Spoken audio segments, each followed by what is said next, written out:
SR TV వాళ్ళు నాకు నిన్న ఒక క్వార్టర్ తాగిపించి అన్యాయంగా పాపం వైజాగ్ సత్యను కించపరిచి మాట్లాడిపించిండ్రు.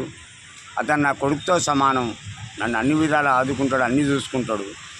ప్రతి విషయాన్ని పట్టి అడుగుతాడు. తింటావా, తాగుతావా, పంటావా, పక్కేయాలనా. ఒకవేళ నేను ఇంటికి పోక తన దగ్గరికి పోతే ఆ రాత్రి కూడా వండుతాడు. ఒకవేళ 11 కానీ రాత్రి భోంజయ్ బాబాయ్ అని చాలా మంచి మనిషి. అటువంటి వ్యక్తిని బ్లేమ్ చేసి మాట్లాడడం ధర్మం కాదు. ఎవరికి కూడా ఒకరికి సాయం చేసే గుణం ఉంది వైజాగ్ సత్య గారికి. అతనితో నేను వైజాగ్ పోతున్నా పండుగకు, ఒక 4 రోజులు అక్కడ రిలాక్స్గా అయ్యి వస్తా. చాలా మంచి మనిషి. నా అభిమానులారా అతన్ని తప్పు పట్టకండి. Bye, over.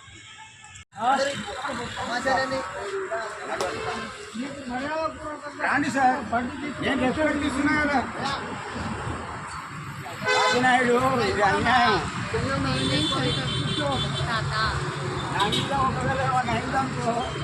నా పిల్లలు 3 కొడుకులు. ఏంది నువ్వు తీసాడు, ఇంకా మిగిలిందా లక్షలు సంపాదించిన నాతోటి.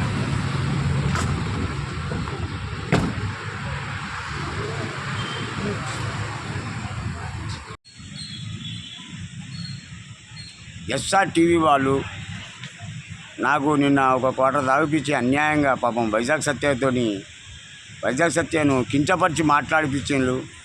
అతను నా కొడుకుతో సమానం, నన్ను అన్ని విధాలు ఆదుకుంటాడు, అన్నీ చూసుకుంటాడు.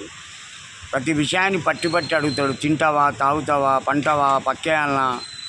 ఒకవేళ నేను ఇంటికి పోక తన దగ్గరికి పోతే ఆ రాత్రి కూడా వండుతాడు. ఒకవేళ 11 కానీ రాత్రి భోంజయ్ బాబాయ్ అని చాలా మంచి మనిషి.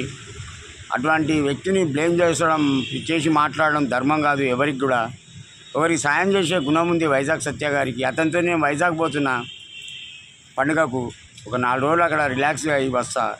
చాలా మంచి మనిషి. నా అభిమానులారా అతన్ని తప్పు పట్టకండి. Bye, over.